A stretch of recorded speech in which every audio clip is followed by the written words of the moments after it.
ನೋಡಿ, ಪ್ರೀತಿ ಅನ್ನೋದು ಯಾವಾಗ್ಲೂ ಒಂದೇ ತರ ಇರಲ್ಲ, ಅದು ಕಾಲಕ್ರಮೇಣ ಬದಲಾಗತ್ತೆ.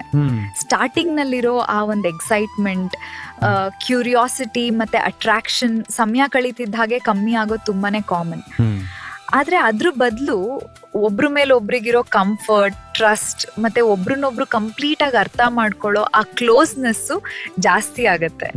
ಇದರಿಂದ ಆ ರಿಲೇಶನ್ಶಿಪ್ ಬರೀ ರೊಮ್ಯಾಂಟಿಕ್ ಆಗಿರೋದಕ್ಕಿಂತ ಹೆಚ್ಚಾಗಿ ತುಂಬಾನೇ ಕಾಮ್ ಆದ ಫ್ರೆಂಡ್ಶಿಪ್ ತರ ಆಗ್ಬಿಡತ್ತೆ.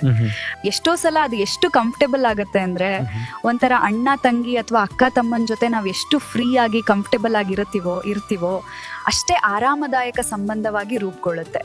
ಮುಖ್ಯವಾಗಿ ಒಬ್ರು ಮುಂದೆ ಒಬ್ರು ಹೇಗಿದ್ದೀವೋ ಹಾಗೆ ಇರೋಕ್ ಶುರು ಮಾಡ್ತೀವಿ. ಯಾಕಂದ್ರೆ ಇಲ್ಲಿ ಯಾವುದೇ ಡ್ರಾಮಾ ಇರಲ್ಲ, ಬರೀ ಪ್ಯೂರ್ ಕಂಫರ್ಟ್ ಅಷ್ಟೇ. ಕೊನೆಗುಳಿಯೋದು ಆ ಸ್ಪೆಷಲ್ ಫೀಲಿಂಗ್ ಗಿಂತ ಹೆಚ್ಚಾಗಿ ನಮ್ಮ ಪ್ರತಿ ತಪ್ಪುಗಳನ್ನ ಒಪ್ಕೊಂಡು ಜೊತೆಗಿರೋ ಆ ಒಂದು ಬೆಸ್ಟ್ ಫ್ರೆಂಡ್ಶಿಪ್ ಮಾತ್ರ. ಬದಲಾದ ಭಾವನೆಗಳ ನಡುವೆ ಉಳಿಯುವುದು ಒಬ್ಬರಿಗೊಬ್ಬರು ಕೊಡುವ ನೆಮ್ಮದಿ ಅಷ್ಟೇ.